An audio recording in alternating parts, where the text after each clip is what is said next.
Hello, I'm Gary Rhodes from Brigham Young University Marriott School of Management. Welcome to the Entrepreneur Lecture Series.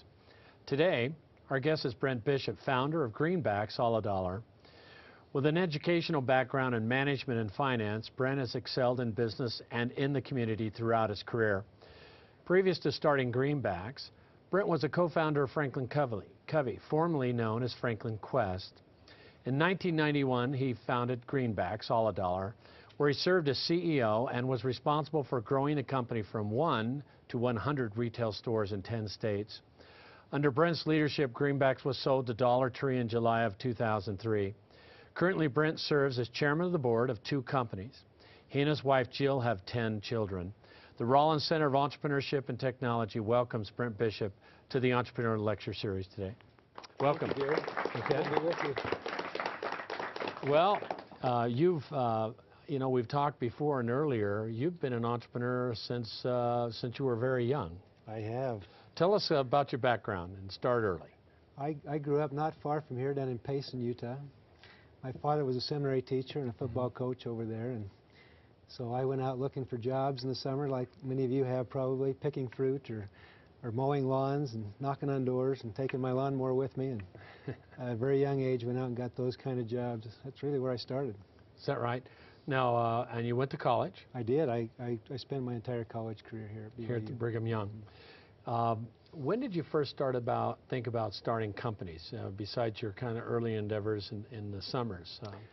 I started a company when I was just out of high school, before my mission. It was in storage containers, strangely enough. And I went around selling storage containers at the Utah State Fair and different communities around Utah. Left that, went on a mission, and then came back and really didn't do anything more entrepreneurially.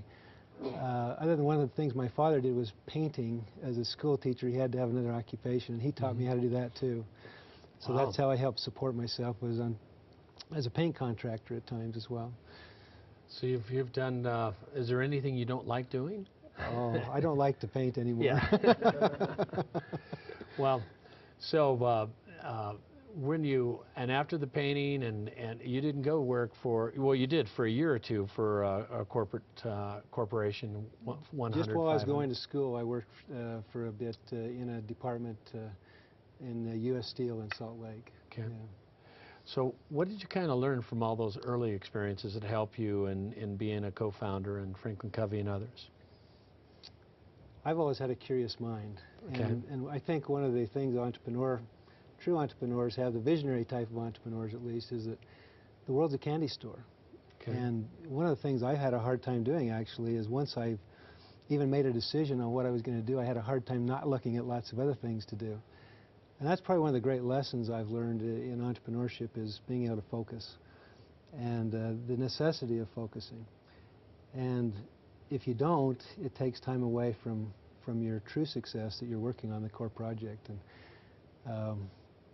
I had many lessons about learning to do that, and they all led me to that concept of focusing and giving that whole energy there. Well, I mean, if you're going to take the single store and tell us a little background on Greenbacks and everything, I mean, from 1 store to about 100, that's a little focus. It is. It is. We, after leaving Franklin, we still had some projects that I was helping with. Okay. And I was on a trip in the South with one of my young sons down in New Orleans. Okay. Went to a shopping center there and saw a store where everything in the store was $1, and I'd never seen that concept before. But I recognized that that would be a real niche to fill here in Utah and in this area. So I came back and talked to a couple of friends and did some research and found out this particular store I'd seen had 62 of them at the time. I thought, wait, there's got to be something to this. So we started thinking about it and planning it. And at the same time, I was still looking at a lot of other things. I hadn't just settled on that.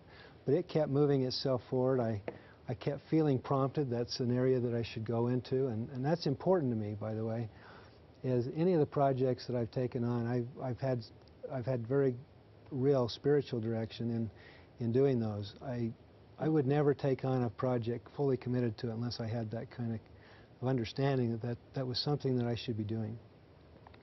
So as it started emerging to the top of the pile, we'd done a lot of research about it, saw where all the other competitors were, saw what we thought we could do differently. I got some investors and some other people involved, and in 1991 we opened our first store. Where was that at? Sandy, Utah. Oh, okay. Sandy, Utah. Fun story there. One of the guys I'd hired had 30 years of experience as being a buyer for national retailers. He'd done grocery and drugstores and a lot of other things.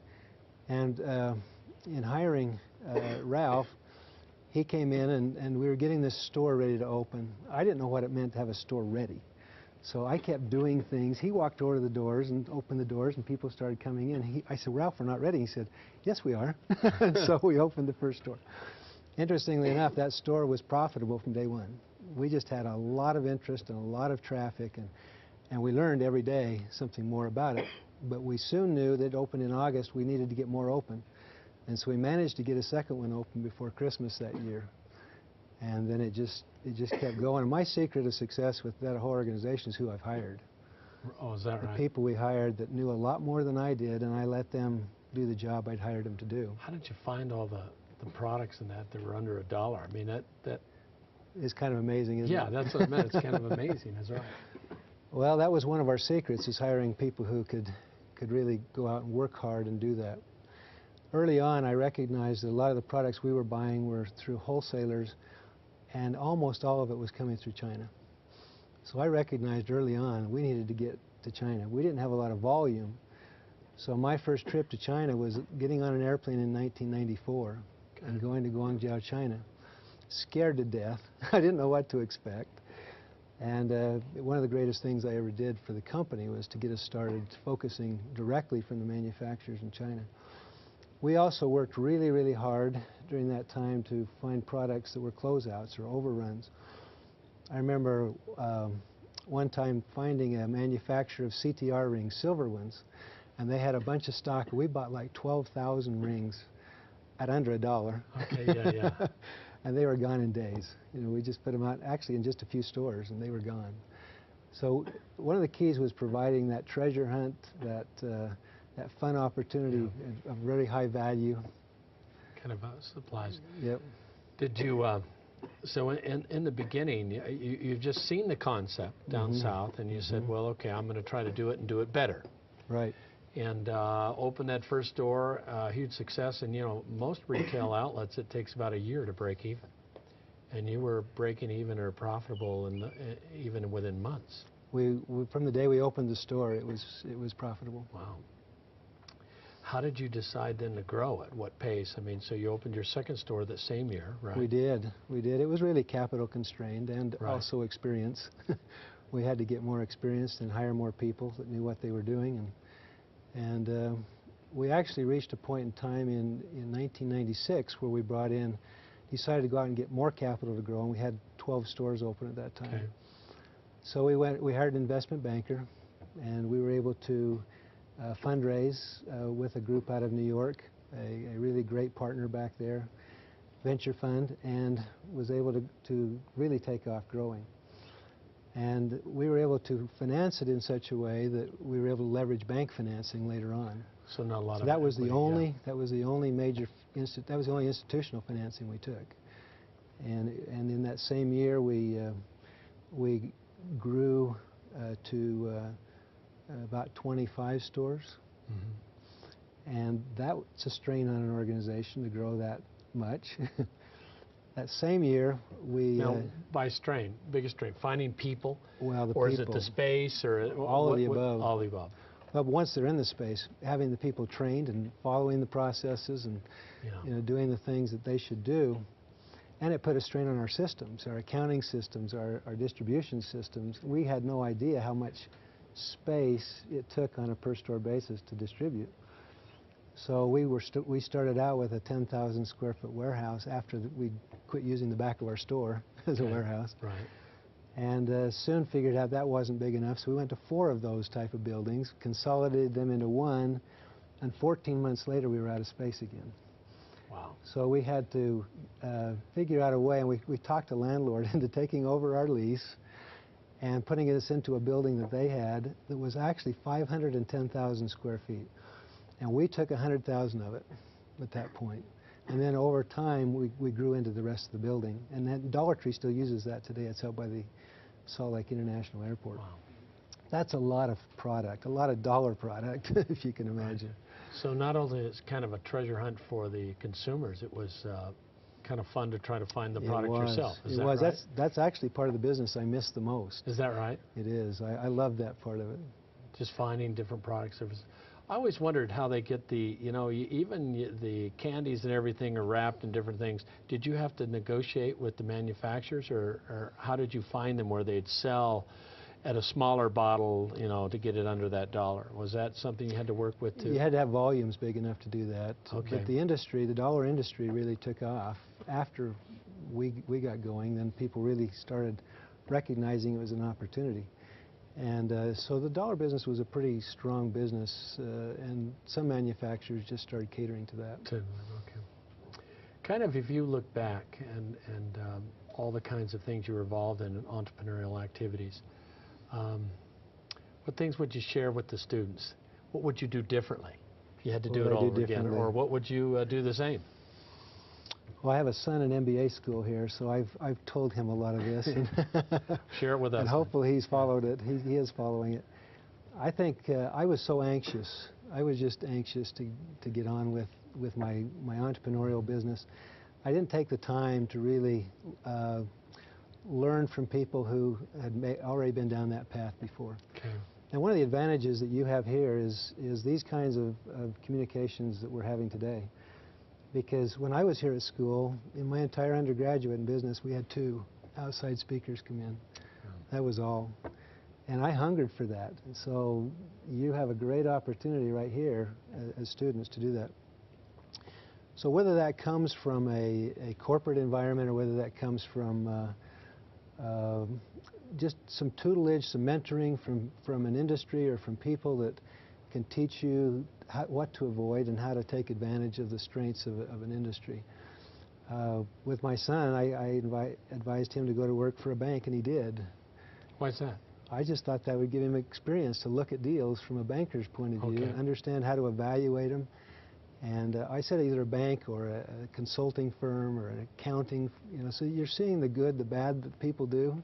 Okay. See the mistakes. Yeah. In his case, he also got to work for the FDIC for about a few months before he started school again. Their bank got taken over last summer. That was quite the experience then. Quite the experience. It was very good. So I think learning, and sometimes some of the greatest entrepreneurial opportunities come from within an organization as well. Really, too, I think everybody that is thinking of becoming an entrepreneur needs to think about a couple of things. One is, why do they want to do it? What is it that's motivating them to want to become an entrepreneur? Is it money? Is it the big money that you can make? Is that the reason? And if it is, you shouldn't do it. You should find something that you really want to go into because it's something you enjoy, something you really like. Otherwise, you're just never going to be happy. Yeah. It's never going to reach that point where you feel like it's fulfilling and providing a source of joy to your life. Secondly, I think you have to determine what kind of entrepreneur you are. There's 2 kinds of entrepreneurs, I feel. The first one is a very visionary type of entrepreneur. And that's where I am, clearly, is in that realm. And visionary entrepreneurs have a hard time really knowing how to get the day-to-day done. They have to surround themselves by the second type of entrepreneur. And that's what I had to go find, was that kind of person who had a lot of really good experience in the corporate environment of other retail operations, but they could buy into the ideas, and then they could entrepreneurially figure out how to get there. That's where they use their entrepreneurial skills. So I don't think any of us are both. I think it's one or the other. And I can do the one if I have to, but I really don't like it. And you only do it as long as you have to, and then you hire people to come in with greater skills to do that. And you need both in an organization. Yeah. You have to have both, and I recognize that. Now, I think did you ask me what I would do differently? Yeah.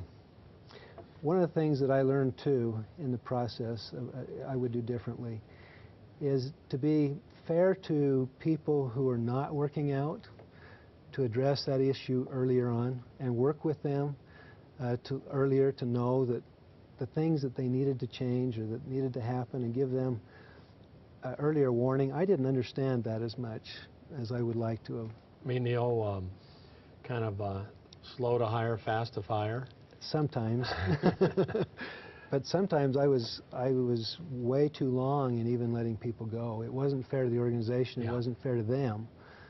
And generally, the people that I would counsel with and then move them on would find something they were successful at. Better, yeah. Yeah, it was just being in the wrong seat on the wrong bus. Right. And they needed to find that one that they could be successful at and the organization could be successful at. And as good as we try, none of us are 100% in hiring.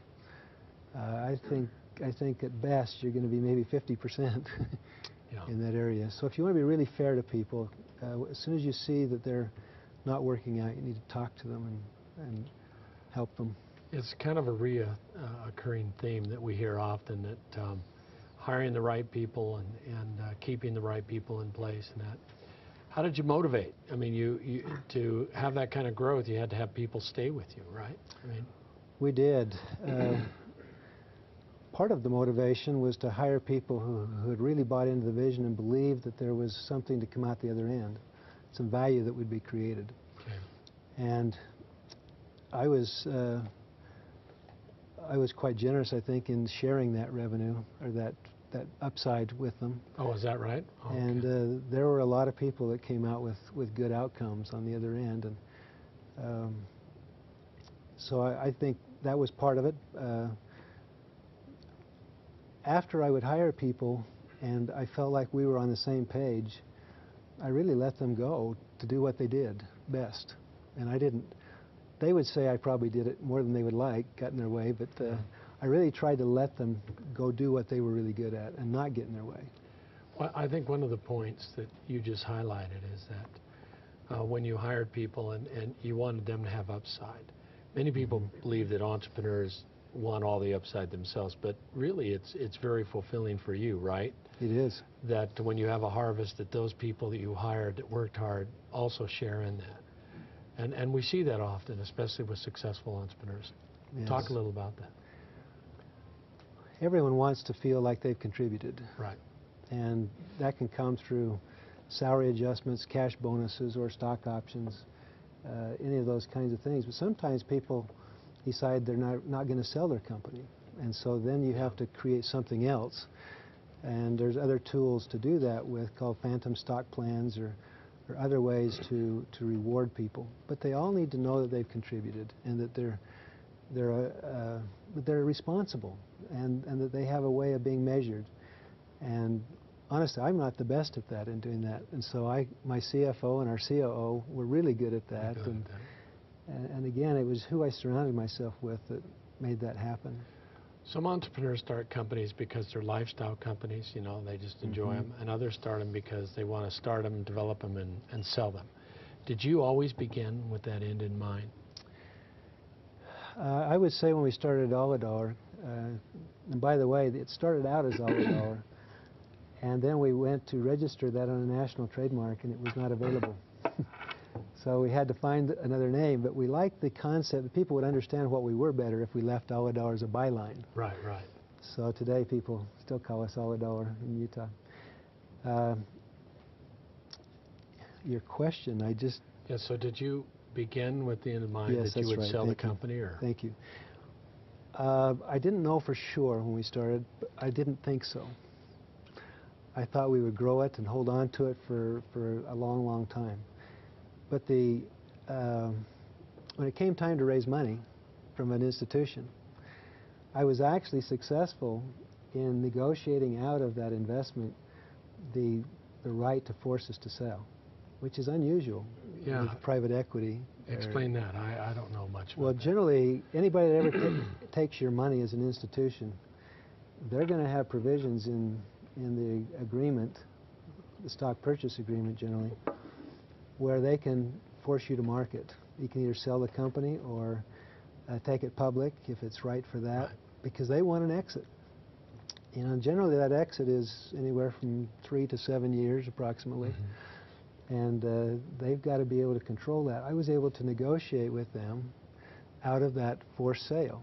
They could force us to go public, but they could not force us to, and it took the head partner of the company to finally agree to that before it happened. Because I was, in my mind, I had a vision of never selling the company, and if I did, I was just going to sell it to our employees. Oh, really? That's what I thought. And so when it came time to look at growing the company, I looked at all of the options that we had and decided that if we could find somebody that would buy us with a big enough pocket to allow us to continue operating and be a division, that was our ideal. Or secondly, we would sell to somebody who would just absorb us, and that's what ended up happening. We had other people who wanted us to be operating divisions, but it didn't quite work out.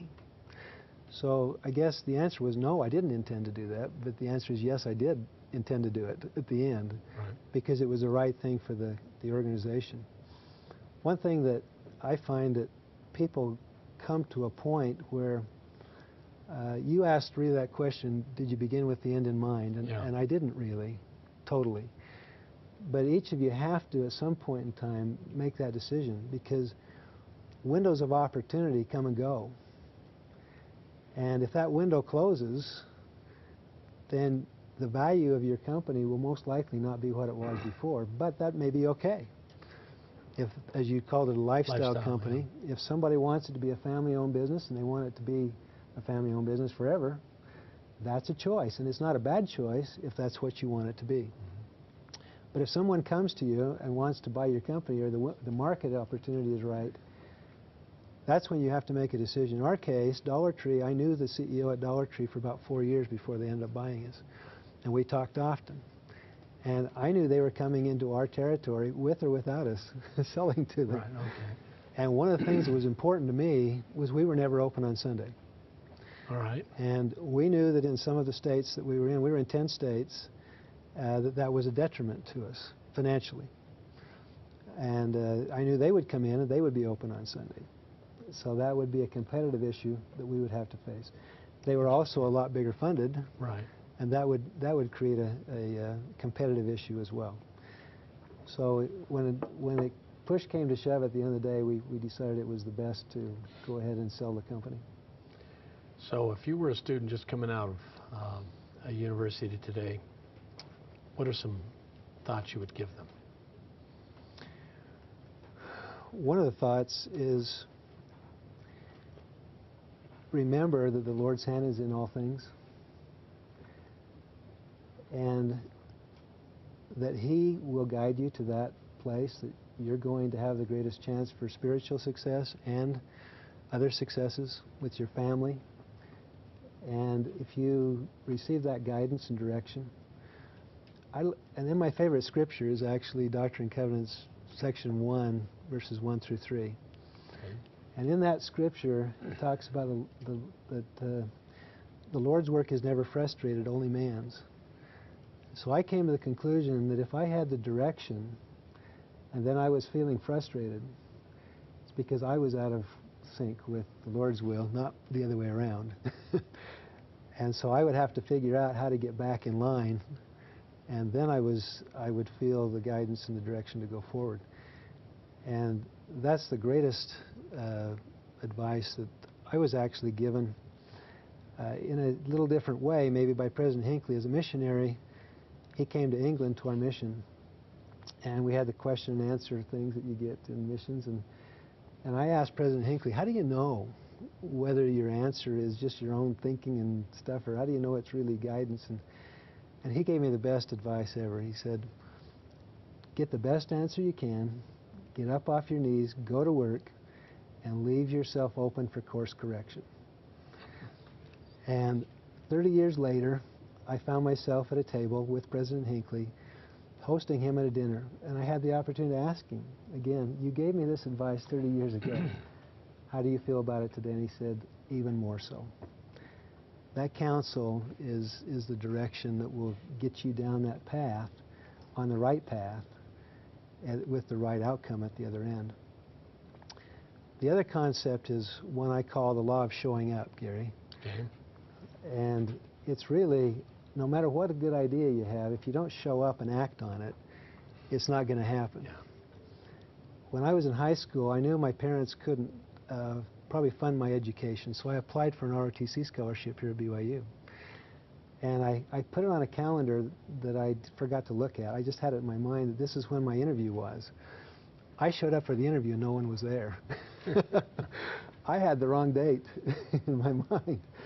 And that's back before cell phones or anything else. So I took my change in my pocket and went and found a payphone, started calling the operator here and everywhere else till I found the commandant at home and convinced him I still needed to have that interview. I think that's why I got the scholarship, actually, because it was that persistence that got us through. Well, thanks for sharing that. Let's, we have some time left for students to ask questions, so let's open it Thank you. up to them.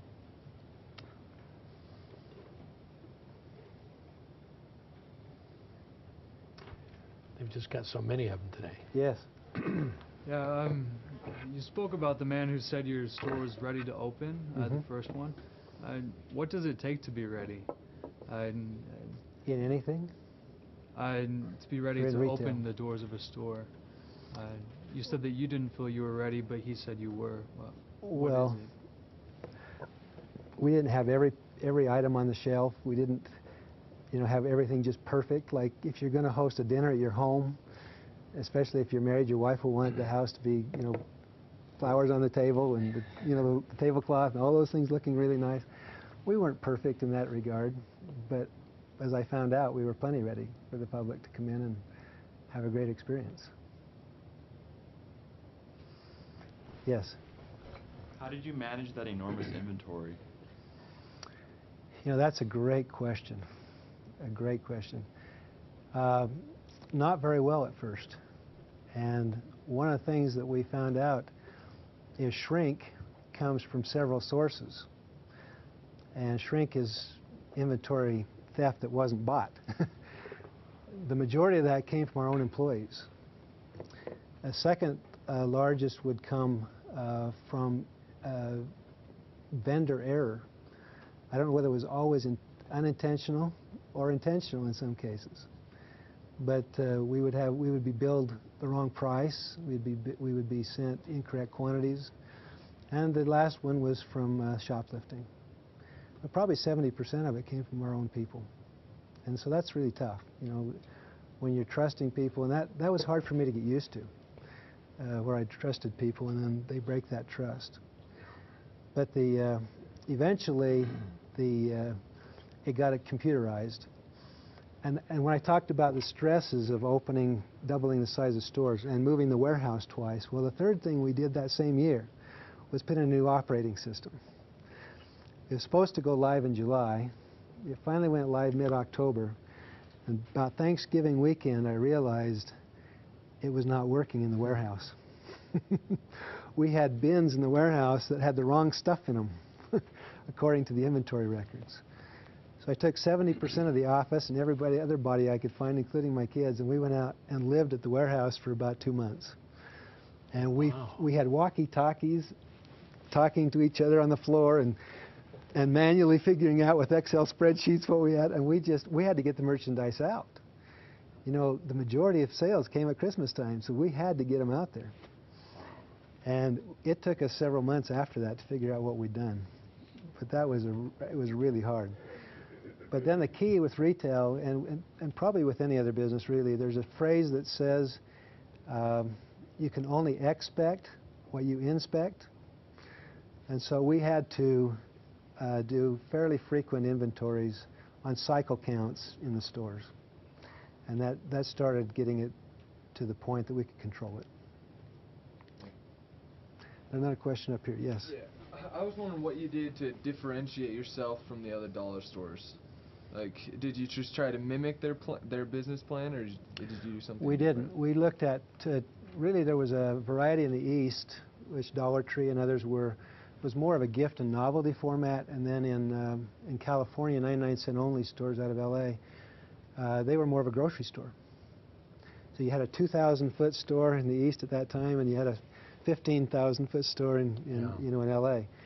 And so we sat down and figured out what we wanted to be, and we said, what kind of store would anyone want to go in? So there's some people that don't like going to Nordstrom's because that intimidates them. And I was one of those at one point in my life. And then there's people that don't like to go to Kmart because it's too dirty and cluttered. Sorry, Kmart. But the in-between was Target, actually. And so we said we want to merchandise like they do. We want to be clean. We want to be well organized. We want to make the shopping experience totally be valuable, not just the product on the shelf, but the whole experience. So it was the people that we hired that knew how to do that, that had a lot of years' experience. One of my the COO that I hired was the number 3 guy at a major department store chain in the United States. So these people know how to do it. I didn't. But we were able to use their experience to figure that out. Now, the last differentiation, besides the product we brought in, which we worked really hard, well, there's 2, actually. One is how we treated our vendors. We had an attitude of being firm but fair, and they had to make some margin. We had to make our margin. Right. We knew what that had to be, and we had to average that margin to be profitable. So twice a year we had a vendor activity. One of our big trade shows, I rented a whole restaurant in Vegas, and I invited all these vendors at our nickel to come and be entertained by us. Nobody did that in the industry. Nobody did. So here these guys, they go from trade show to trade show to trade show. They never have time to spend with each other. All these vendors, you know, they see each other all the time. They don't have time. We let them just kind of come and have fun together. The second thing we did is we had what I called a state of the company, state of the relationship event each year. We held it up at Midway. And people traveled from as far away as Thailand and Asia to come in for this event. And they all paid their own way to come in. And we had a meeting in the morning about the partnership. Here's the state of the company. And we gave, you talk about motivation for vendors. We gave Vendor of the Year awards. And Most Improved Vendor. I mean, you'd have thought we'd have given them, you know, $1 million. They were just so, they fought for that award every year. And we did that. We gave them access to our buyers for 3 days, the vendors that came, and then we also had a golf tournament and just had a ball with them. And everybody I've talked to in our industry since then said, we miss those events. That you had. We miss those events. Nobody's ever done them before or since. We really miss those events. That's one thing. The second thing is we started in 1996 a nonprofit organization called, at the time it was called Greenbacks Bringing Hope for Single Moms. I'd done some research, got motivated by another CEO, major retail CEO, to try and create a nonprofit component and create what's called cause-related marketing. If you don't know what that is, we can talk more about that another time. That's a powerful tool, is cause-related marketing, getting a nonprofit and a for-profit matched up together. A lot of our vendors, we had vendors who had been single moms or were, you know, they employed a lot of single moms. Our employees, we employed a lot of single moms, plus we had a lot of single moms who were shopping us, and we saw nobody addressing that issue. And so we created a foundation just for that, and that created a huge differentiation in the marketplace. And we held conferences, we had Sub for Santa programs, we had all kinds of things, that, including a little cash drop at our cash registers where people give their extra change. We had 85% of our employees contributing to that foundation. Wow. We had a huge amount of our customer base, and interestingly enough, Rose Park, Utah is not a well-income area. It's not a high-income area, but it was our highest giving area from our customers because they related to this issue. Yeah. But I had a lot of people tell me that they shopped our store first because of that. Because of that. And then they would go to other stores if they couldn't find it where we were. One of the most interesting strategies, too, I'll tell you, when it came to the merchandise, was we had one lost leader in the store. One thing we paid over $1 for. Always at one time? Always. Oh, well, no, okay. this item. It's just one item. Oh, okay. The same item. And that item was frosting. Frosting? Frosting. How do you have a store where you got a lot of party stuff in it without cake mix and frosting in it? So we lost money on the frosting. We sold a ton of it, as you can imagine. But the cake mix and frosting Yeah. together we lost money on. But you know, the impact of having that in the store, and none of our other competitors did that either. So we had a lot of things that really differentiated us. Wow. Yes. Because you have a constraint of everything with $1, I mean, over time, $1's worth less than it was in the past. And so at what time do you think it would be $2 store, or, I mean, until obviously you can't buy these supplies for $1? Well, the dollar stores today are still at $1, but I think they're making a mistake. I think that what our strategy was to have done was to take those items that we had to discontinue, which were great items, and move it to $1.25 or $1.50, but still below what the rest of the grocery stores and others were out there, competitively. And then move things up as it had to. But you never wanted to raise prices just to raise prices.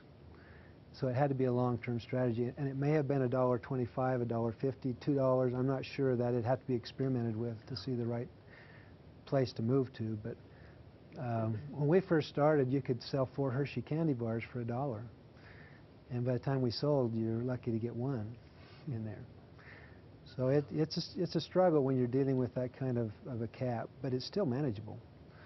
In fact, that's what happened to 5 and dime stores out of the 60s, you know, like Woolworths and others that were gone. Their history is that they kept their prices down, but then the quality kept going down and down and down until the end. They were just trying to sell junk, and people won't buy junk at any price. It's not a value. So that's a great question. Yes. Going from 1 to 100 stores, at what point was it that you decided you wanted to open up another store? Like, what was it that made that decision? And then the other part of that is, how did you determine where those stores would be? You mentioned that you're in 10 states. What was it that made you decide this is where our next store is going to be? First store out of Utah was Arizona, and we felt like maybe that would match up to our, you know, our population here the best to start with. We actually picked Scottsdale, Arizona, which was not a good idea. It's a very high income area. By the time that store matured, it was one of our top stores. It was a very good producing store, but it took a longer time to mature. The question of how to know where to go, you try and concentrically move out most of the time if you can build base as you move. We had to understand which profile was the best profile, where, you know, what kind of a shopping center, what kind of a customer within a 5-mile radius, what their economic profile was. And people often thought we were very low income customer base, but we wasn't. We were actually the best lower middle to upper middle. That's where we performed really well. As far as figuring out where the best stores were, I can't tell you. We had stores that would do $3 million. We had stores that did under $1 million. And it was no rhyme or reason in my mind why sometimes that would happen. But everybody I've talked to in retail is you have A, and you have B, and you have C, and you have D stores. And that just happens. You do your best to profile it and study it out and understand it, and the rest happens. I don't know of anybody that hasn't had to close a few stores in the process. Yes? What was your inventory turnover cycle like, and how often did you have to turn over to make a profit? Was it 3 to 4 times, or was it like the average was 3 to 4 times. I'm now out from underneath my non-compete, so I can tell you anything you want to know. Yeah, some things would turn every few days. Candy, you know, some of the food type items. Other things would take a longer time to turn. Probably some of the hardware type items. But the average was in the 3 to 4 months. What were some of the surprises? Oh, you mean inventory-wise? Yeah. Oh. We reached out to a guy one time with jerky. He was a jerky manufacturer. We think he was drunk when he made the deal with us, but we sold truckloads of jerky. A bag of jerky for $1. We just sold. I hope he's not listening to this. We sold truckloads of that jerky. That was a surprise to me. Okay. First of all, we would be able to buy it for that price. Yeah, right. And second, we just sold a ton out of it. Just a ton. Yes? You talked about growing younger business to over 100 stores. How did you know who to hire to manage each of those locations? Like, were they people that lived in that area that you just hired on, or were they people that were already working for you? We would give first priority to people who wanted to transfer to another area. We tried to give that loyalty to our people. But secondly, we would look for experienced retailers. And we had managers that would come from all of the other major retailers and minor retailers. They came from all different businesses. Because they'd hear about it, right? I mean, they'd hear about the success of the Right, store, they'd like the business. They'd come in sometimes as an assistant manager and then want to be manager. And we had district managers that we would train, and hopefully they could find the best customer service oriented people in the area and hire them. It was a tough business, I got to be honest with you. The guys I hired in retail said it's one of the toughest retails they've ever done. Is that right? To keep it at the level we wanted it to be. Yeah. We wanted it to be clean.